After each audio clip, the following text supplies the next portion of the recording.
For he has rescued us from the kingdom of darkness and transferred us into the kingdom of his dear Son, who purchased our freedom and forgave our sin. Now, these words come from Colossians chapter 1, verses 13 to 14. And now let me ask you a question. In our modern society, does it really feel like we need rescuing?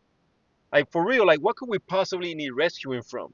There's no war at our doorstep, no looming threats. If anything, it feels like as a civilization, we're just getting warmed up, baby. We're getting ready. Like, we're advancing in technology at lightning speed. We are have tremendous convenience that we never had before. Getting the essentials like food, water, shelter is not hard at all. We don't have to fight for survival every single day, and thank God for that. You know, it doesn't look like we are under the rule of any kingdom of darkness. So, from a material point of view, their world may seem like it's thriving, but that's only when we look on the outside. Now, let's take a brief moment and look at what's happening on the inside, in the hearts and minds of people all across the United States. In 2024, a report called Mental Health in America was released by an organization called Mental Health America. And this is what they found. They found that nearly 60 million adults experienced mental illness in the past year, and almost 13 million of them, that is 5% of all US adults, seriously considered suicide. That is the highest number ever recorded. Now, what about our youth? 1 in 5 teenagers, that's ages 12 to 17, they faced at least one major depressive episode last year. These are children.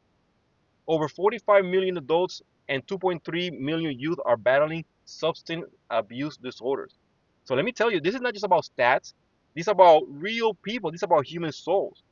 We are seeing like deep internal suffering.